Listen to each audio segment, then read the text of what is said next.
Hi and welcome to another episode of Coffee with Mirko, episode 47.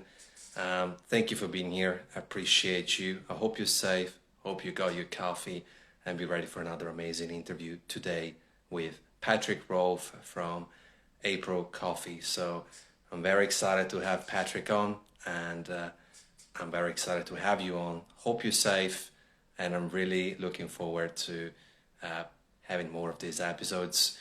If you've been enjoying our streams, feel free to take a screenshot. Feel free to reshare this podcast and episode hours anytime you want with your friends and family. I will now send the invitation to Patrik and he will be able to join very soon. I just had a chat with him. He thought it was in 10 minutes, but it's now, but there's no drama. He's such a busy man. Again, hope you're safe and it's good to see you all coming back for the live stream that we started a while back. And yes, I really appreciate when you guys reshare it, repost it, and just have a good attitude about it. And we're just trying to grow this coffee family, this coffee community. And I really appreciate each and one of you a lot. It means a lot when you just telling people, hey, check out this podcast, check out these live streams. So, like I said, thank you again. Very grateful. If you're new, just feel free to stick around. This is not a usual time that we go on live, but it's a time that we decided with Patrik, and we'll be able to be joined by him real soon. It's always a little bit of, how can I put it? I'm just saying, drama with this time zones. Sometimes it's a little bit complicated. But, like I said, it is what it is. Feel free to check out our previous episodes. We recently spoke with Chris Baca, an amazing individual that has an amazing values and amazing views around entrepreneurship and the coffee world. So that was definitely a killing episodes for us. But yeah, this is us. We started this live stream not long ago. Hopefully we managed to get Patrik on. Sometimes there's some hiccups and that's okay. Acceptance.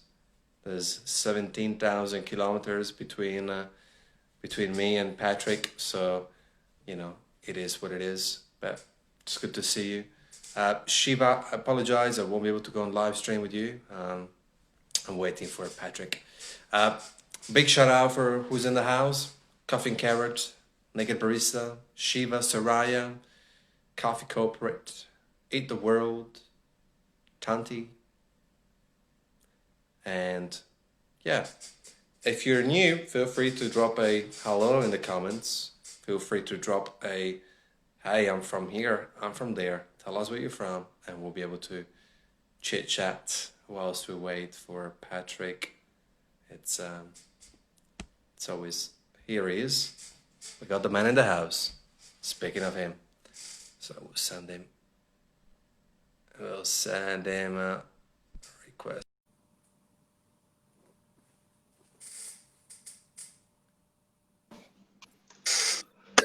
Cool. Finally, no. I'm sorry for that, my friend. Nah, man, no, I was, it's I was super thinking cool. 11, but then no, clearly not, right? That's a good man. How are you, man? It's such a pleasure to have you on. Oh, thank you for having me. No, I'm well. I'm well. Just had a morning shift in our new coffee shop, which is interesting. Um, Always really fun. How are you? Yeah, I'm good. Thanks for asking, and thank you for giving us 40 minutes of your time. I know you're super busy, new shop, still working out, probably workflows and machinery and all of that. So I Mm. appreciate you for that, man. First and foremost, how are you and your family as far as the virus go? And Simon Barista says compliments on the new shop. Yeah, Simon, you have to come up once when you're in this part of the world again.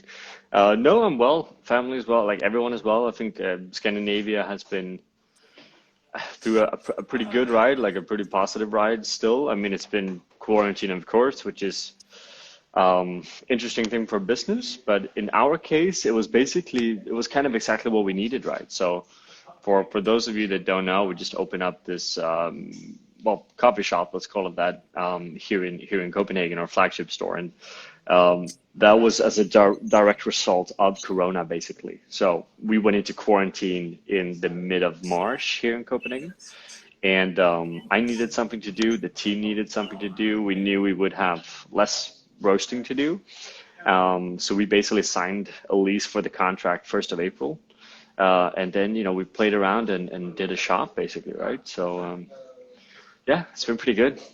That is so against the common, the common behaviors of people. A lot of people go in business, they go defense. When it comes to these things, you went full attack. Yeah, basically, right? And I think it's I love it. it's for a few different reasons. First of all, one, I don't believe in being passive, and it's also, I mean, let's first state that no one wanted Corona. It's been a shit time. I mean, it's nothing positive with that, and I would rather not have had it. That being said, going into Corona basically means we have a lot of time.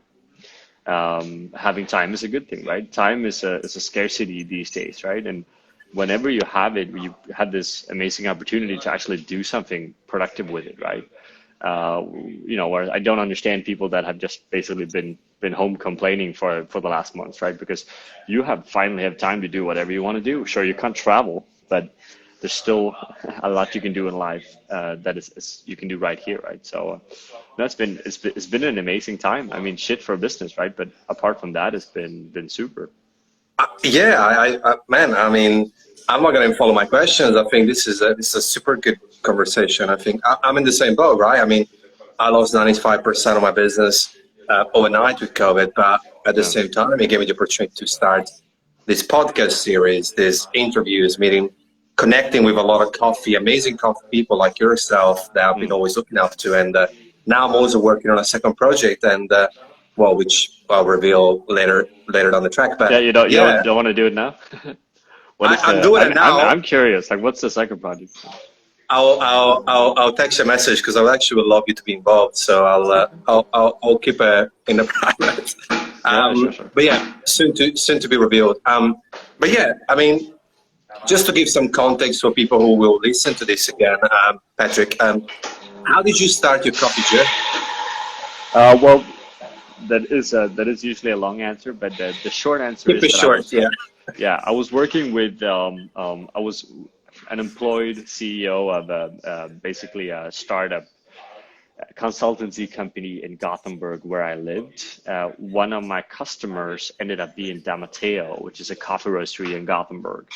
And I basically jumped out of university to take over this consultancy company and was pushing that for 3 years and felt that it was a time in Sweden where entrepreneurship was really cool.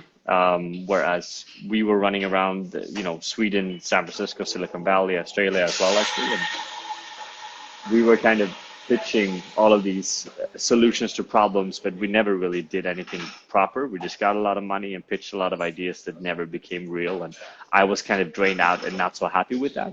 And I met this coffee roastery, especially Mats Johansson, which is the founder of that company, very important person in my life. And yeah, he just got me hooked in coffee. I was in San Francisco at Four Barrel back in the days when they were still like legit, or hopefully, I don't know. But I was asked by one of the baristas there if I was competing in Barista Cup, like this coffee competition, because I went to that shop every single day for like 3 weeks. And he thought I was in coffee. I wasn't in coffee. I just drank coffee, right? And I went back home to Sweden and I just asked Mats at San Mateo what's up with this competition. And he's one of the original founders of the competition, actually. And it turned out that they would host a competition at San Mateo like a month later. And I asked, can I compete? And he asked me, do you know anything about coffee? I said, no. And then I asked him, what do I need to know, right? And he had this, they had this lab in the roastery where he basically said, well, you just come in and practice, right? So that meant from 4 to 6 in the morning, I would be in that lab training by myself, trying to figure out how to steam milk and, use like a Rober master grinder and all kinds of stuff.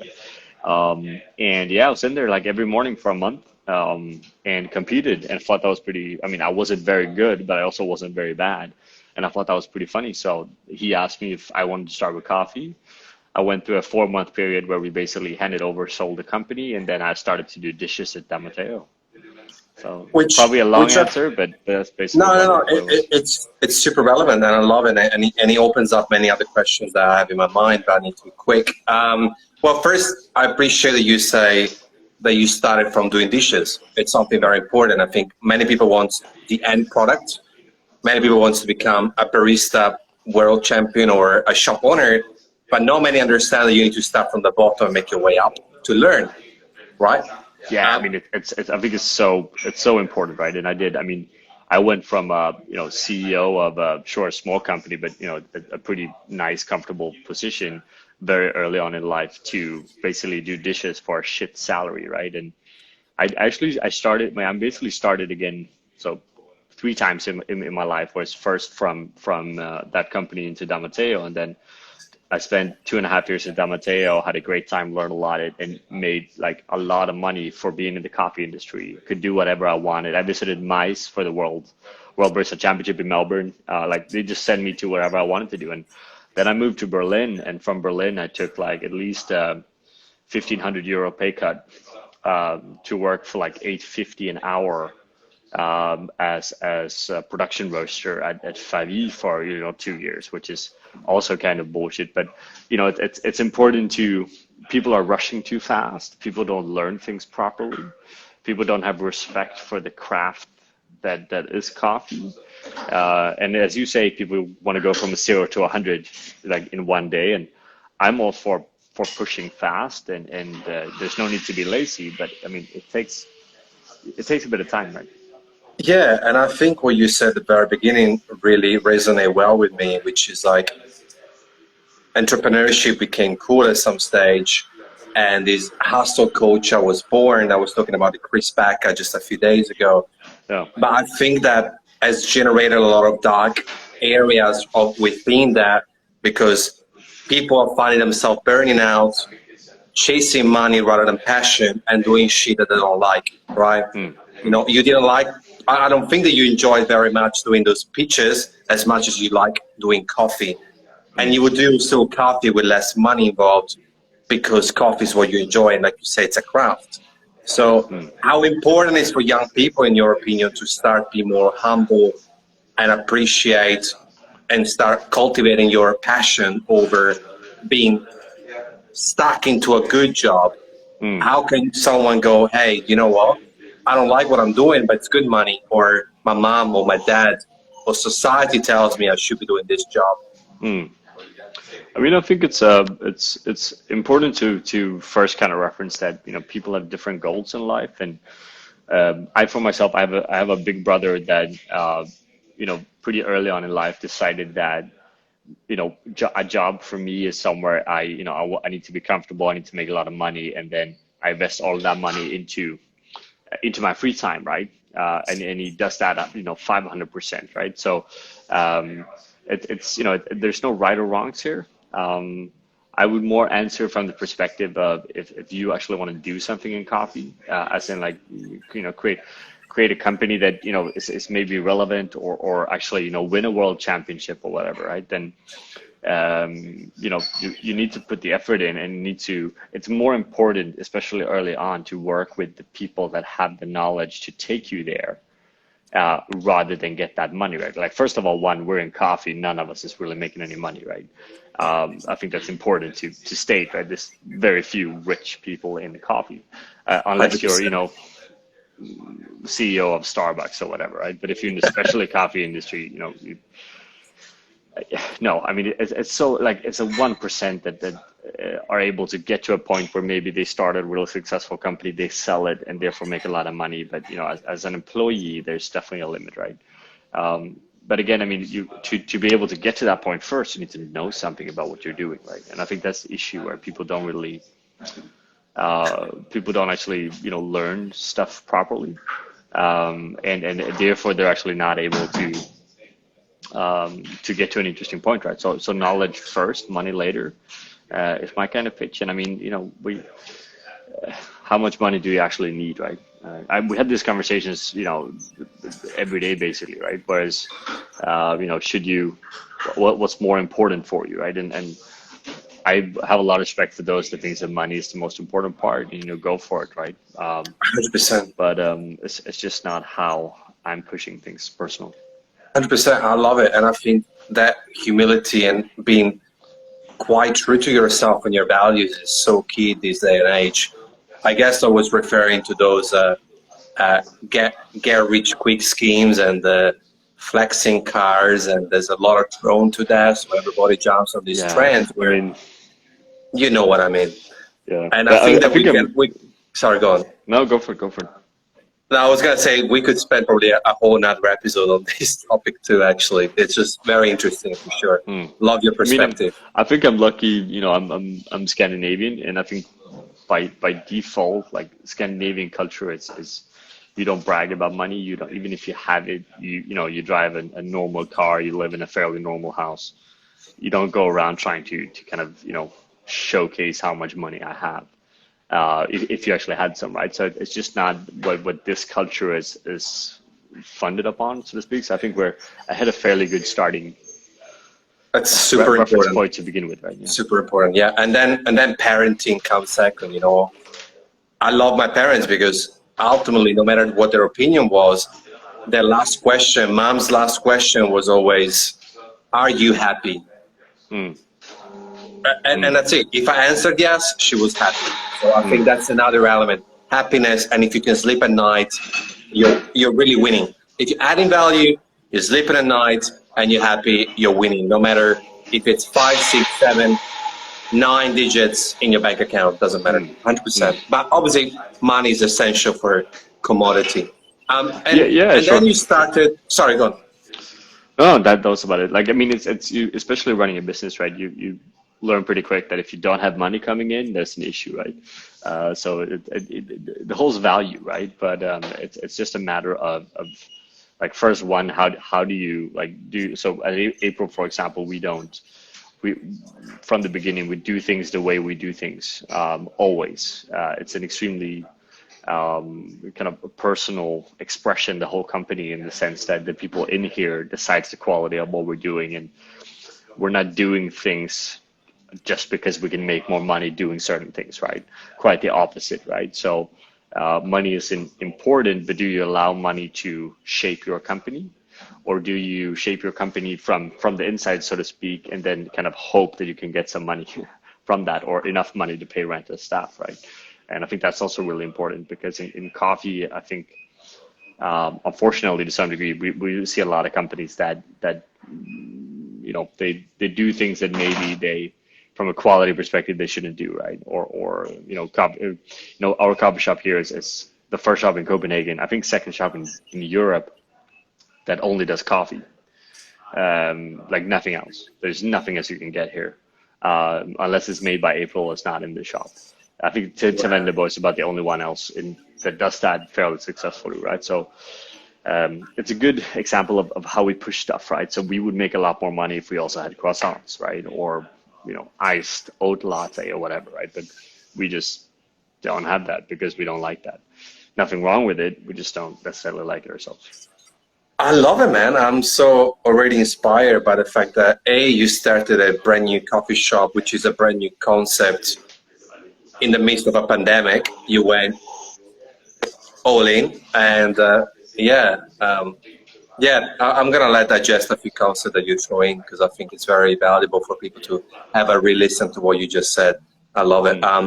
And I mean, since you started your roastery and cafe, you've been pushing the boundaries of coffee based on your pillars, and you were definitely a pioneer and someone that we look up to as far as the coffee community goes.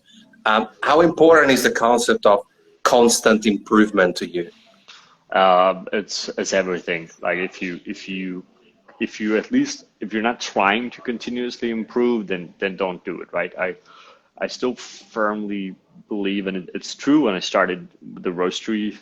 It's true now when we start the kind of coffee bar as well.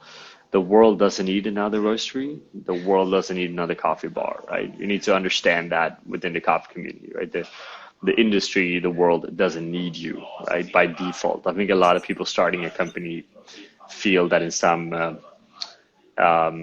way that they, all of a sudden now just because you started a company, everyone needs you, right? And that's really not true, right? So you need to, if you want to do that, you need to bring something else to the table. Otherwise, I would say don't do it, right? And that's kind of part of why we're continue to get stuff done and do new things, right? And trying to, I'm not saying that we're succeeding in all aspects of what we do, but we're trying very hard to bring another perspective to coffee. Because if we were just going in doing what all of these other companies have already done before us, then there's no point in having us, right?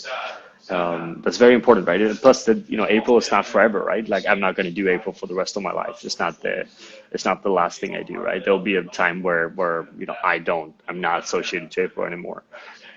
So I kind of want to push as much as I can now, so that I'm inspired now. I want to do things. Let's get that done so that I can leave it one day, right? And kind of be happy leaving it. And then whatever happens with April, then I have no clue, and it doesn't really matter. But it's not a. I do the same thing in life, as in like I don't believe someone should do the same thing every single day of the rest of your life. I believe we should grow as people, and therefore it makes sense if I'm not with April for forever as well. Yeah. Well, you're building and leaving behind a legacy, which is extremely important. And I like what you said about, the world doesn't need another coffee shop. Do you think that when people think that are driven a little bit by some sort of entitlement and ego, where they're like, you know what I'm saying? I think once you remove that entitlement and you start thinking more around adding value and doing new things and improving, once you're adding value, and it could be simply adding value to a community, digitally, farm, adding value to your local people, or adding value to whatever it is, by educating or by giving more access to certain elements of the coffee shop. I don't know, but as long as you're at forefront, you focus on adding value, then you can't fail, because you're gonna still pushing yourself to improve, like we were just talking about. Yeah, and I think as just a reference point for creating, and this goes from anything you do in life, whether it's like taking a shower in the morning, cooking food, starting a company, every aspect of your life. Whenever you do something, you are taking resources from the world. Bottom line, there's no way of doing anything without taking some kind of resource, whether that's like you breathing in air, you're taking a shower, you're using water, you're cooking food, you're using these groceries, you're creating a coffee roastery, you're taking a piece of the market. And what you need to ask yourself is, on a bigger picture, am I doing the industry a favor, or am I just making it harder for the companies that already do a great job doing what they do, creating value? And therefore, unless I create a new added value, I'm actually making the industry worse rather than making it better, right? Because there are some companies, like we always give companies shit for, like especially larger companies, we give them shit for whatever, right? But larger companies often does a lot more value for the industry, for their community than a small company would ever do, whether you want that or not, or like that or not, right? So it's April starting as a roastery, let's say in Copenhagen, we're going to detract some focus from other roasteries already existing in Copenhagen, right? So then the question is, can April create value in Copenhagen and in the coffee industry at large that the companies in Copenhagen aren't already creating? And unless April feels that, okay, we can do that, then April should basically stay the hell away. And I think that's how you need to look at it from starting a company, because you're pulling a bunch of resources from all around you, right? Both like in your close family and friends community, as in like you're pushing them through a lot of stress, a lot of challenges. You're pushing your local community through to a lot of stress. Your competitor, a lot of additional stress as well, right?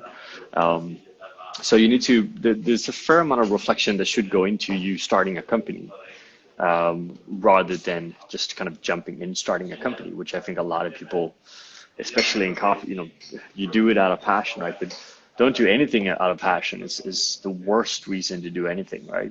Because you need to be a lot smarter by that, right? Passion is igniting the flame, to kind of going back into kind of roasting term, but you need the machine and the foundation to be able to ignite that flame to begin with.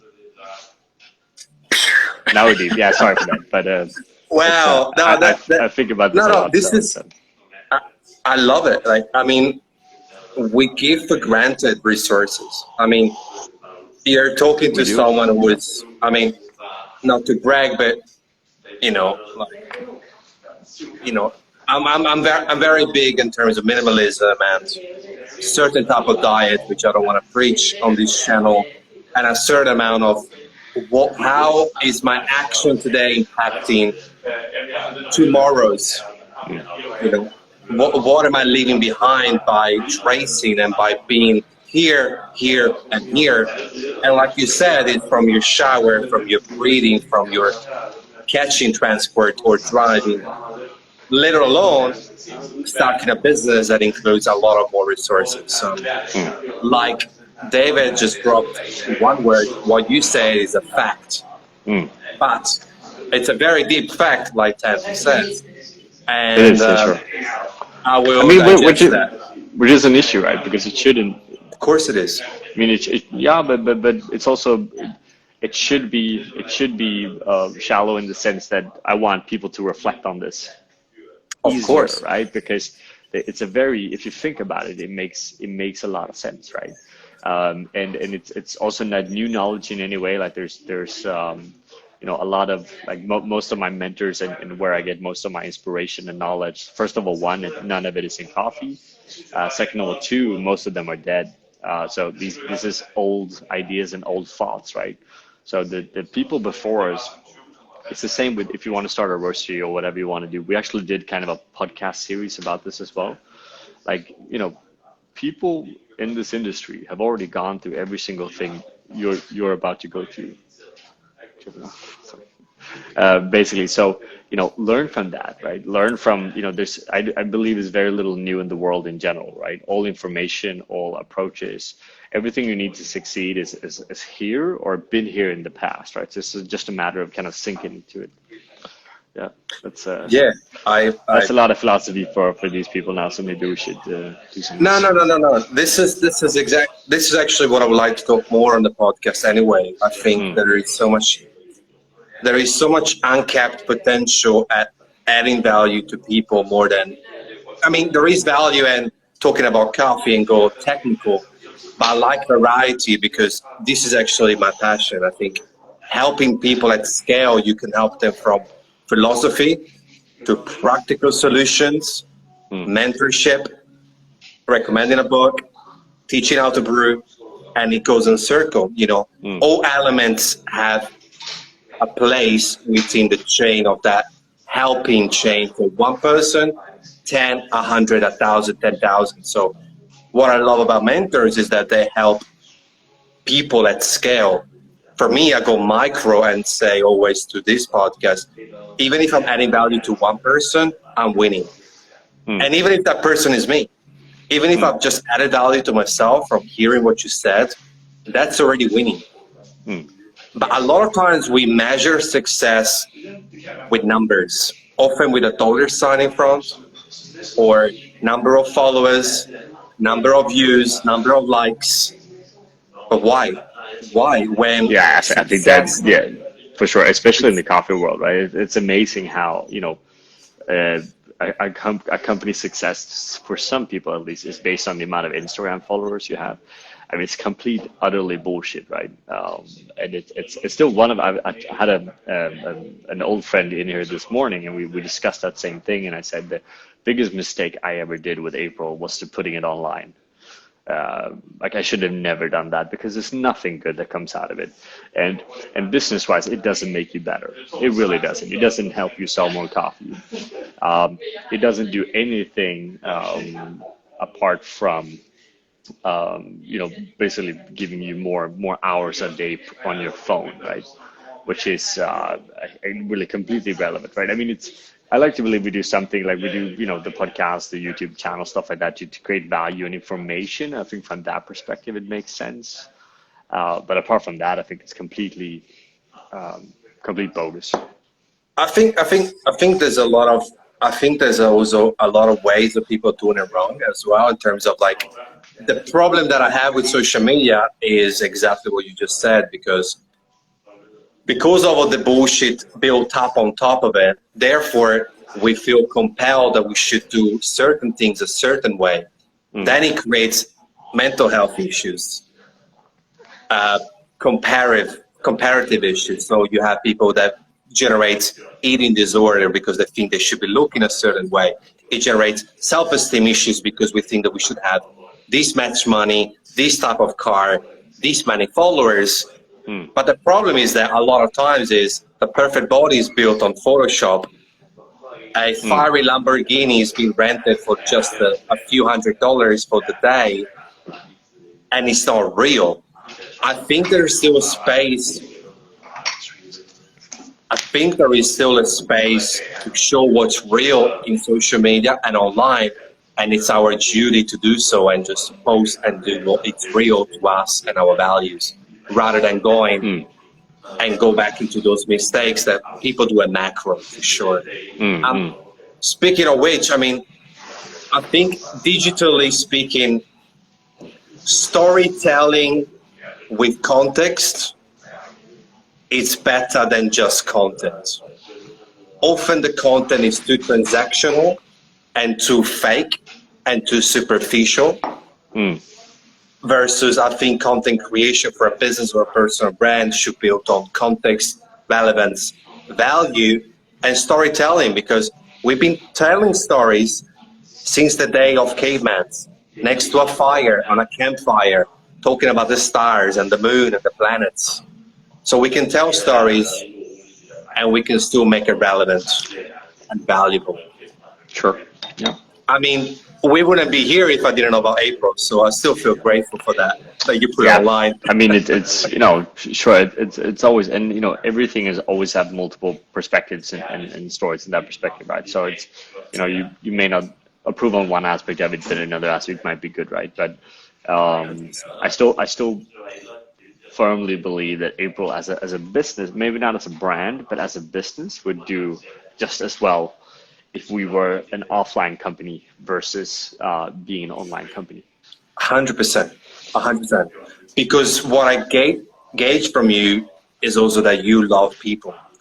There's a connection that you make. Therefore, at the end of the day, I'm not sure what's your core passion, but from the way you speak, and we just met, you went deep in a philosophical conversation with someone earlier today. So it means that connecting with people is one of the fundamentals of coffee. It's one of the pillars, because no matter how delicious is a cup, without people, we wouldn't have pickers, farmers, producers, roasters, baristas, and me grabbing that coffee and drinking it. So sharing a cup of coffee with people and talking with people, and you can do that offline very easily. Of course, into your shop, especially now where you just serve coffee. It's coffee and connection with humans more than coffee plus food, croissants. Yeah, for sure, which is really cool, right? And I'm having a lot of fun. I mean, we're 1.5 week old, the shop, right? So it's brand new, but it is really fun. It's really dynamic, and it's like offline is just such a better format to explain anything. I mean, this is nice as well, because it's still some kind of conversation, right? But even here, we're missing things because we're not in the same room, right? So we're missing body language, we're missing a lot of the vibes in the conversation, right? So being in the same room just makes a big difference. I couldn't agree more, and hopefully you come down to Melbourne for the Worlds soon. If it happens, if it still happens. Someone told me yesterday that Australia is not going to allow international people to come in until next year? Look, we all waited on Melbourne because Melbourne has started. I mean, I'm in Melbourne, but the virus has spiked up again. But hopefully, we'll be able to have at least international people be able to fly in for work. But it's all, nobody knows. But hopefully, we can meet in person and have a offline conversation, because I would love to have that for sure. Yeah, sure, and sure. 100%. Big vibes. Yeah. Anyway, and speaking of which, probably we're a halfway mark, and based on my structure, I always ask this question: if you could, and it doesn't have to be coffee, who would you like to have dinner with, Patrick? I mean, on the subject of philosophy, I have a very specific person in mind, but I mean, he's very much not alive anymore. But I mean, my real focus, maybe in life, would be more philosophy than coffee, if that makes sense.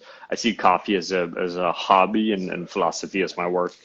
It would definitely be Marcus Aurelius, which is, and for those that don't know, it's an old Roman emperor, famous for a book of meditations he did in the past, which can still be discussed whether he actually did that or not. But that's the general assumption, at least. And he was one of the kind of last Stoic philosophers, or active Stoic philosophers of the past.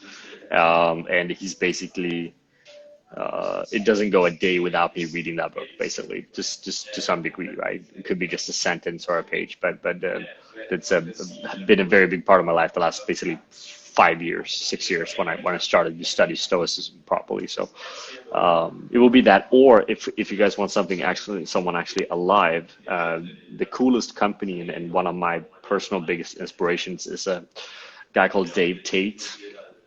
He runs one of the most successful powerlifting gym equipment supply companies in the world, called Elite FDS. Okay. So that's actually where most of my inspiration from starting a business comes from. And I borrowed a lot of the approaches that he has into April. So from a business perspective, that's my biggest inspiration. Yeah. Well, basically, we shouldn't worry about the things that we can't control, right? Basically, yeah. Talking about Mark Aurelius, yeah, that's a big book. I agree. Cool. That's a very cool answer. I haven't had that so far. And in terms of philosophy and coffee, can you sort of bring the two to life together? Is there a way where you find yourself applying the two and just? Yeah, sure. I mean, it's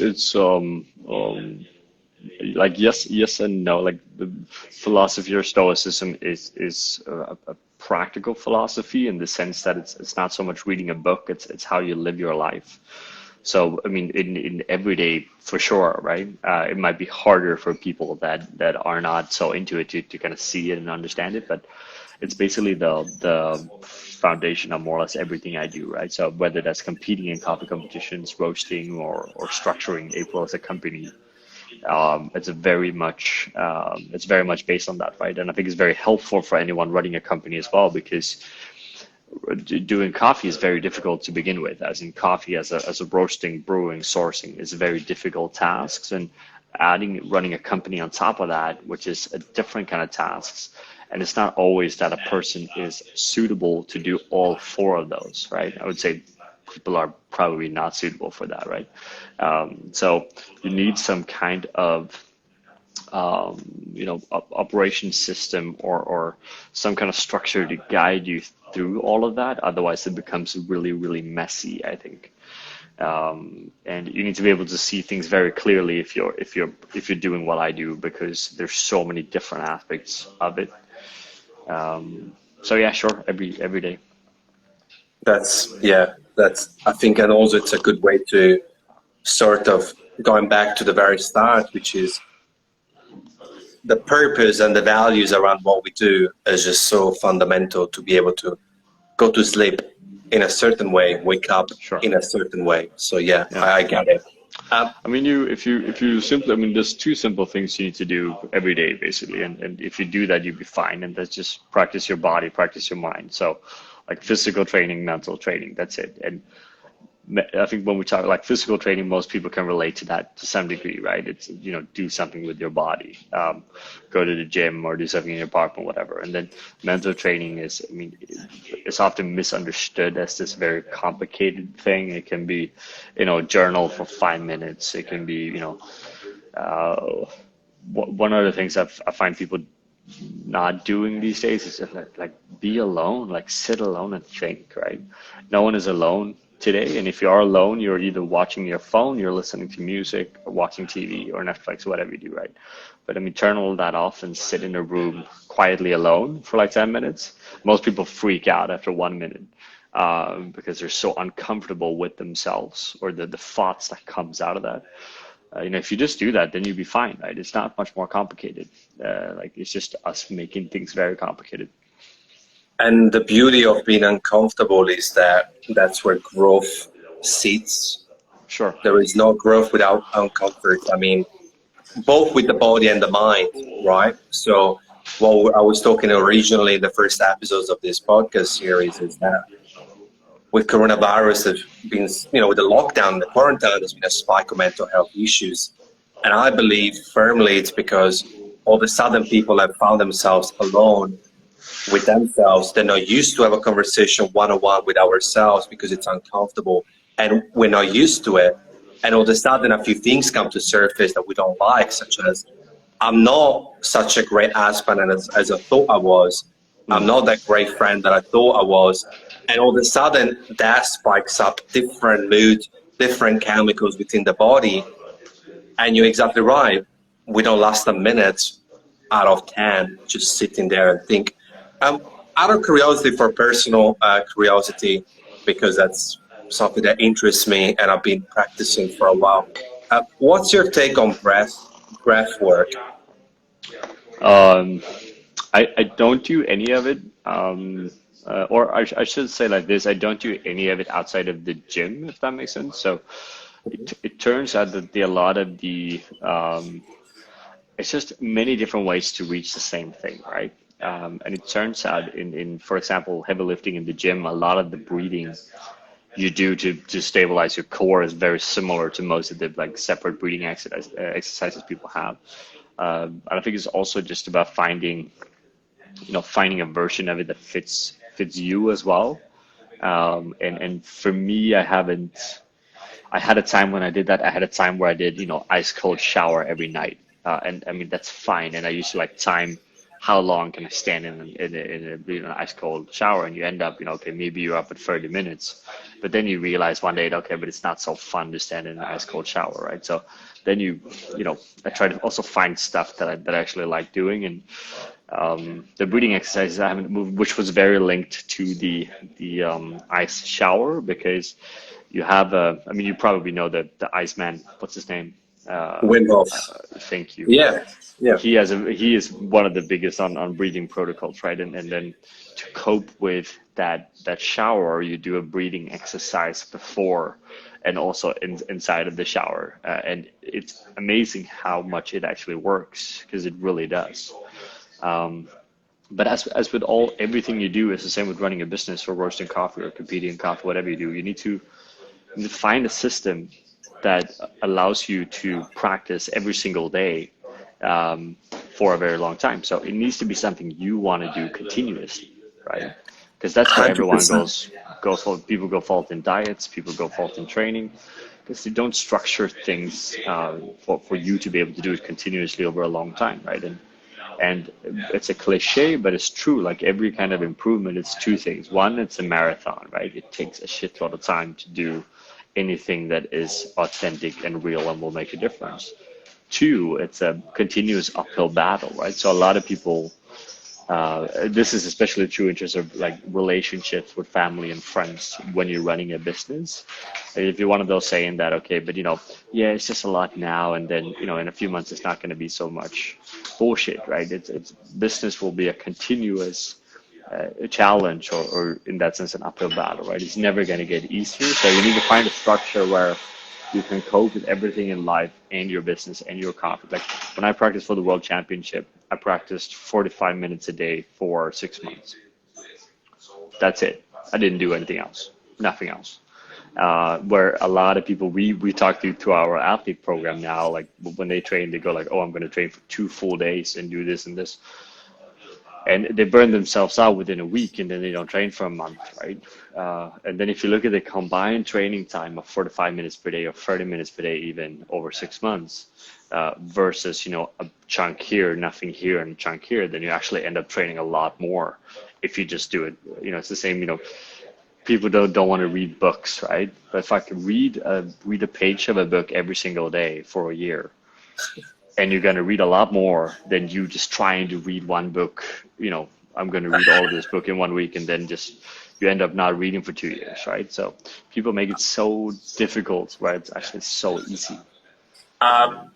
Man, I wish you weren't in Copenhagen. I mean, look, and I was actually talking about this recently with someone, right? The famous 30-day challenges, right? You know, 30 days cold showers. But actually what I worked out myself is nothing to do with the cold showers or prep work, but if you don't actually have a purpose, and the purpose, it can be summed up in a small but big word, which is called why. And if you don't actually put that action and you treat it as an accessory that goes in the molecule of your belief system. So examples, cold showers for someone who really cares about the environment really sticks with you forever, because then you know why you're doing it, rather than, oh, I'm just going to do cold showers for 30 days. You need a purpose and a linking reasoning as well. Otherwise, like you said, you do it, you push yourself for so long, you stretch, and you take a step longer than your leg, we say in my country. Versus steady, regular steps are gonna get you there, are gonna get you further, because it's the marathon. You speak my language, brother. 1000%. Yeah, that's cool, right? And I think it's linking back to this whole Corona deal, right? It's also, which to be fair, I haven't always been very good at, but the thing is, I'm taking very few breaks in my coffee time. As in, I've basically been pushing, whether that's training, brewing, roasting, or whatever I do business. It's basically been nonstop for 7 years in coffee now, maybe 8. I don't know, 7 years. And I can do that without being tired, without being burned out, because I have another part of life where I do other shit, right? And I do that continuously, right? Whereas you need to find a balance in between everything that, again, allows you to kind of keep on going. And I think Corona for me personally has been a very good reminder of that. I haven't had enough stuff that isn't coffee, because Corona really gave more time, and I think that time has made April a lot better, right? And we need to find a process to create more of those breaks continuously, in years also without global pandemics, which hopefully we can avoid, at least within the near future, right? And it really starts from what you said before, which is, it starts from working on those two things you gotta do daily, your body and your mind. And like you said, it doesn't have to be super complicated that you need to meet the Dalai Lama or you need to be Arnold Schwarzenegger. It starts from stretching 5 minutes whilst you watch TV. It starts from a 5-minute guided meditation if you don't know how to do it without the guidance. It really starts from very little and you build from there. Just as it starts from washing dishes before you can progress. It's just the same principle. You start with 1 push-up, 1 page of a book a day, then you start doing 10, and you read a book every fortnight. It's actually quite simple if you think about it.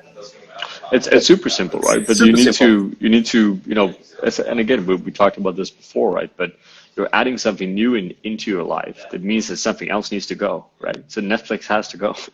I mean, I'm not saying permanently, but maybe not do 2 hours of Netflix a day, which to be fair, most people kind of do, which is weird, or watch like YouTube videos forever or whatever. I mean, you always, it's the same with like physical training, whatever you do, gym training, people always add too much without taking something away. And that never works, right? So you need to find that structure, and that structure continuously need to change. One of my favorite examples is I'm a huge Winston Churchill fan. Like Churchill was just amazing in what he accomplished, what he did, and all of these things he does. And one of his things or processes he started with quite late in life, because he felt he needed to get away, was actually bricklaying, which is an extremely crafty, hands-on, kind of dirty, shitty job to do.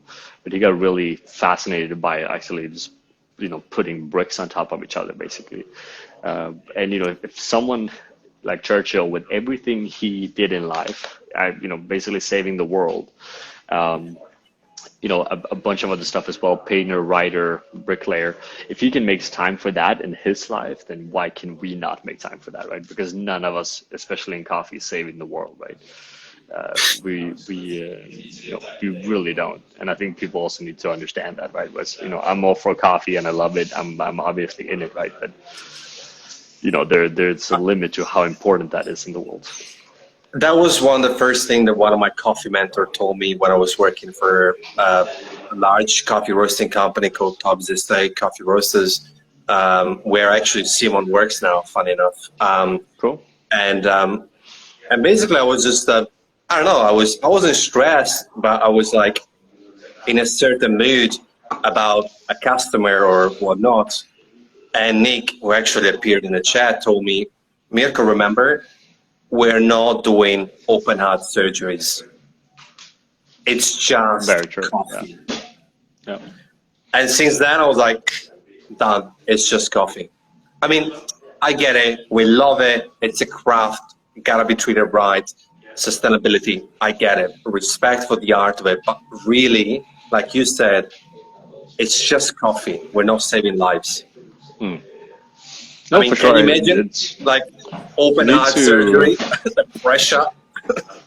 No, sure, right. And it's the same with anything you do, right? You need to see everything from at least two perspectives at all times, right? So, the coffee needs to be the most important part of your life and the least important part of your life at the same time, right? And I think that's when it gets really complicated for people, because you need to be able to go in and out of it, right? For people that write me and say, I love coffee, dedicate my life to coffee, it's like, well, that's nice, but the best way for you to be the best you can be at coffee is probably not to dedicate yourself to coffee, right? Because there's so much about coffee. I learned most of the processes of coffee brewing. I learned from gym methodology, or I never learn about coffee from coffee, if that makes sense, right? And I think people that don't understand that has a very hard time to reach a certain level. So the best inspiration you can get is often far away from whatever it is you're doing most of your time on your day, right? And it's definitely not on Netflix. That's also important to kind of understand. And would you say that, because we talked about breaks, right? Having a break is important on a macro scale, like coronavirus. Would you say that it's important also to create very mini micro breaks throughout the day? Do you know what I'm saying? To step out and step back in. So, the people that know, I'm going to just show something here. So, people that know me, they see me spending, it's fair to say I spend the majority of my day writing in this book, right? And I do that at all times, like morning, afternoon, evenings, doesn't really matter when, right? But to be fair, unless you're working shifts in a coffee shop where you actually have to be there and serving people, but let's say you have an office job or running a company, whatever you do, right? Like about 5% of the time you spend in a day is probably you doing something relevant, and 95% is complete utterly bullshit, right? So I often recommend like take walks, takes a shitload of walks whenever you can, basically. Same for our staff and also for myself. Like just go out and walk. I don't really care what you do. And then just write stuff, like write stuff down. That continuous reflections on what you're doing, what you're not doing, how you feel, how you not feel, as in like the actual value in terms of work that an average office person generates is nothing, basically, right?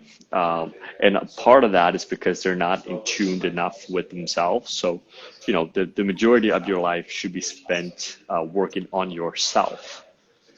Because if you want to help other people, helping yourself makes a lot of sense, right? Because it's the same in relationships, whatever you like. If you run a business and you're in a terrible state of mind as a person, your business is going to be shit, right? Same with if you have a partner, right? If you're fucked, then your relationship with that partner will be fucked as well, right? So it's you need to spend at least the majority of your day working on yourself. And I work more on Patrik than I do on April. And I work a shitload of time on April, but that gives you a good example of a perspective, right? It's perspective. It's perspective, brother. Like that. It's a classic sentence. You can't love someone if you don't love yourself. Yeah, and that's so true. It's cheesy as fuck, but it's so true. It is, but it's true. And it's perspective. Yeah. It's what you said. That 5%, 95 got me goosebumps. There's an amazing book. I think everyone should read it. It's also on the subject of Black Lives Matter and what the world is going through now. Which one of my favorite authors, which is also very cliche to say that he's my favorite author, but there's a Canadian guy living in the US called Malcolm Gladwell that has a bunch of famous books. Tipping Point is the one. The more recent book he did, what was that? What was the name of that book? I forget it. Someone can Google it somewhere, but it basically, what was it? Doesn't matter. No, talking to strangers. Yes. So it's about defaulting. So what are you defaulting to in life, right? So defaulting is basically you walk around in life and ask yourself, why are you doing this task? Right? Why are you approaching coffee like this? Am I approaching coffee like this because I made a deliberate choice to approach coffee like this? Or am I approaching coffee like this because everyone else in the industry is, and whether I like it or not, I'm very inspired by that, because we are very inspired by the people around us, whether we want to or not, right? So that's really the point, right? Do I have nothing wrong with oat lattes, but do I have oat lattes because I want to have oat lattes? Or do I have oat lattes because there's an industry that has created a need for it, or basically educated the market saying that you should have it, right? So deliberate actions and making sure that what I do is a deliberate action and it's not just a default, right? That I'm not, like you mentioned parents earlier in this conversation, it's based on what your parents did when you were young, you're going to default into certain things, right? Which is nice and fair, but it comes a time in life where you need to ask yourself, am I defaulting to this because this is what my parents taught me, or am I defaulting to this because this is what I'm actively choosing, right? And it has to be your choice at some point, which is usually a lot more difficult because defaulting is easy. That's why we look at Netflix for 4 hours a day, because other people do it. It's part of the social community. You're supposed to discuss the latest Netflix series, right? But is that really what you want to do?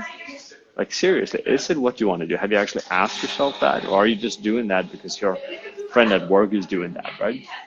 And is that what's going to, generate any kind of value, right? And I think if you want to win a world championship, if you want to, I never won a world championship, so I can't really tell you what you need to do. But, if you want to be fairly good at something, then,